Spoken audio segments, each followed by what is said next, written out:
जहाँ तक युवाओं की बात है और दो धारी तलवार की बात है कि जानकारी का अभाव या अनुभव का अभाव, तो मैं आपको बता देना चाहता हूँ कि मैं संगठन से 18-19 वर्षों से जुड़ा हुआ हूँ और विभिन्न पदों पे रहा हुआ हूँ। और साथ ही साथ लगातार हम लोग सामाजिक क्षेत्र में काम करते हुए आए हैं। बड़े वरीय प्रशासनिक पदाधिकारियों के साथ अच्छा समन्वय है। बहुत सारी समस्याएं दूसरे लोग नहीं कर पाते हैं, हमें जानकारी मिलती है, हम समन्वय बना के काम करते हैं।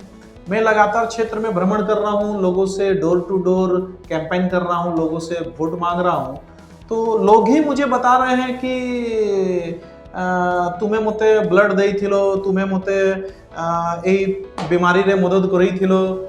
हमें जब तक हम सारे कलाकारों को एक मंच पे नहीं रखेंगे, वरिष्ठ जनों और गुरुजनों महानुभवों का जो इसके जानकार हैं उनके साथ जब तक समन्वय नहीं बना के काम करेंगे, तब तक छऊ का नृत्य का विकास कर पाना या कला और संस्कृति को आगे बढ़ाना, मुझे लगता है कि समस्या इसमें आएगी। तो सबको एक मंच में आना पड़ेगा।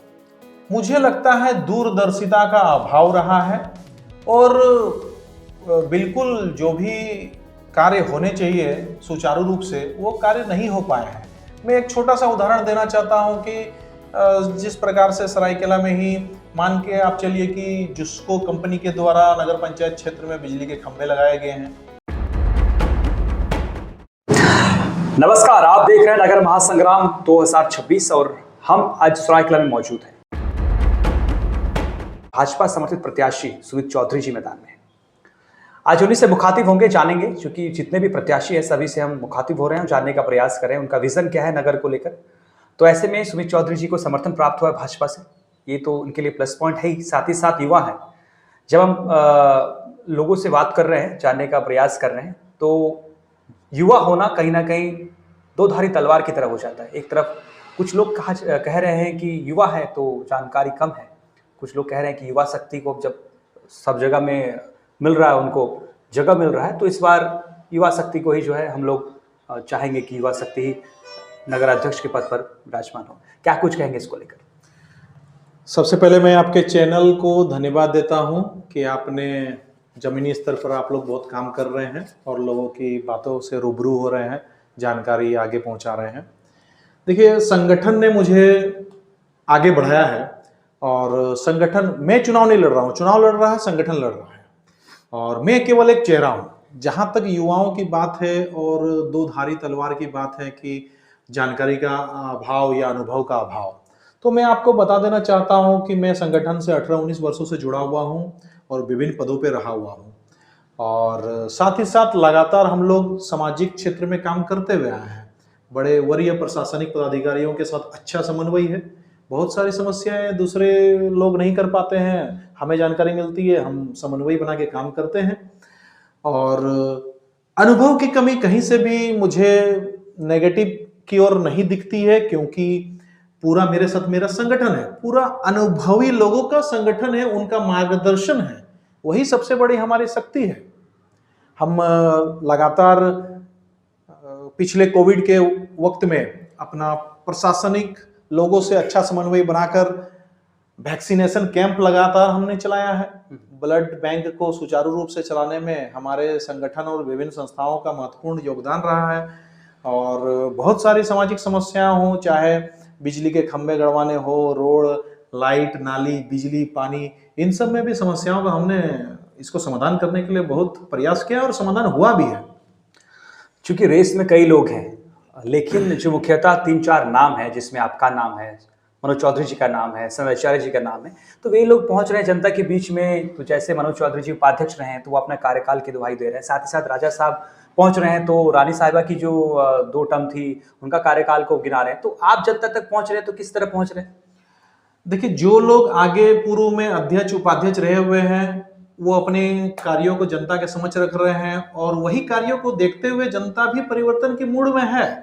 मैं लगातार क्षेत्र में भ्रमण कर रहा हूँ, लोगों से डोर टू डोर कैंपेन कर रहा हूँ, लोगों से वोट मांग रहा हूँ।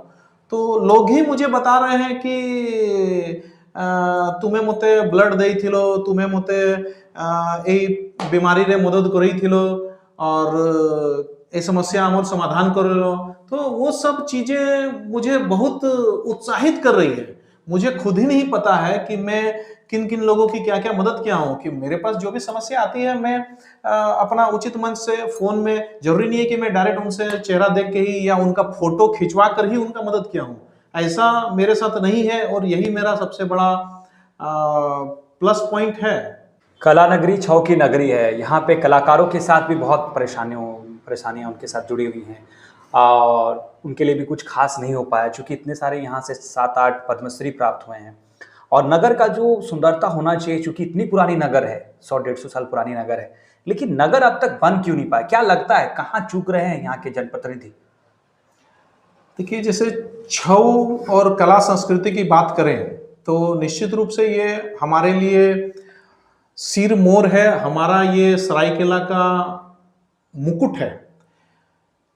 हमारा दुर्भाग्य है कि आज हमारे छऊ कलाकार और कला से जुड़े हुए जो भी कलाकार बंधु हैं, उनकी स्थिति दयनीय हो चली है। हमें जब तक हम सारे कलाकारों को एक मंच पे नहीं रखेंगे, वरिष्ठ जनों और गुरुजनों, महानुभवों का जो इसके जानकार हैं, उनके साथ जब तक समन्वय नहीं बना के काम करेंगे, तब तक छऊ का नृत्य का विकास कर पाना या कला और संस्कृति को आगे बढ़ाना, मुझे लगता है कि समस्या इसमें आएगी। तो सबको एक मंच में आना पड़ेगा। नगर का विकास को लेकर क्या सोच है? क्योंकि जैसे कि ये नगर विख्यात है, तो लोग भी, कई लोग जब जमशेदपुर आते हैं तो चाहते हैं कि एक बार सरायकेला विजिट करें। यहाँ राजमहल है, यहाँ पे तमाम जो भी और है कला संस्कृति को लेकर भी है। तो ऐसे में जो जिस तरह ये नगर होना चाहिए, अब तक वो नगर बन नहीं पाया। अभी भी यहाँ पे जो मूल समस्या है, जिस तरह रोड के किनारे जब लाइट्स के अलावा आप गार्डन्स होनी चाहिए, लेकिन अब तक सड़कें ही नहीं बन पाई। तो क्या लगता है, मतलब विजन की कमी है या फिर यहाँ पारदर्शिता नहीं है या फिर नगर पंचायत में अफसरशाही हावी है? किस तरह देखते हैं इसको? मुझे लगता है दूरदर्शिता का अभाव रहा है और बिल्कुल जो भी कार्य होने चाहिए सुचारू रूप से, वो कार्य नहीं हो पाए हैं। मैं एक छोटा सा उदाहरण देना चाहता हूं कि जिस प्रकार से सरायकेला में ही मान के आप चलिए कि जुस्को कंपनी के द्वारा नगर पंचायत क्षेत्र में बिजली के खंभे लगाए गए हैं। अगर नगर पंचायत चाहता तो उस समय उन खंभों में कंपलसरी कर देते कि प्रत्येक बिजली के खंभे में जिसको एक बल्ब की व्यवस्था कर देता, तो उससे नगर पंचायत को भी एक व्यवस्था मिल जाती और आम जनों के लिए लाभ भी हो जाता कि नगर पंचायत के ऊपर लोड नहीं पड़ रहा है, जिसको के द्वारा ही अपना एक फंड से लाइट की व्यवस्था कर दी गई है। तो ये दूरदर्शिता का अभाव है। नगर क्षेत्र का विकास और सुंदरीकरण का जो बात है, ये बात हमारे लिए बहुत हमें खलती है कि हमारा सरायकेला जो नगर पंचायत है वो नगर पालिका हुआ करता था और एक ऐतिहासिक नगर पालिका है, ये सबसे पुराना नगर पालिका है। हम लोग इसको सजा नहीं पा रहे हैं, संवार नहीं पा रहे हैं। तो इसीलिए एक युवा का आना जरूरी है। आज का जो टेक्नोलॉजी का युग है, आप नए लोग ही उस टेक्नोलॉजी का वास्तविक इस्तेमाल कर सकेंगे। किसी भी चीज को सुचारू रूप से चलाने के लिए सिस्टम को बदलना जरूरी होता है। तो सड़कें जिस प्रकार से बोला जा रहा है कि संकीर्ण है या किनारे में सौंदर्यीकरण होना चाहिए, तो शहर में जिस हिसाब से लोड बढ़ रहा है, शहर का विस्तारीकरण नहीं हो पा रहा है। हम लोग सोच के रखे हुए हैं कि एक जिस प्रकार से शहर में वाहनों का और गाड़ियों का दबाव बढ़ते जा रहा है, एक बाईपास सड़क मिल जाए तो बड़ी गाड़ियां थोड़ी बाहर से निकलेगी और जो संकुचित जगह है वो थोड़ा फैलेगा, जिससे लोगों को सुविधा होगी।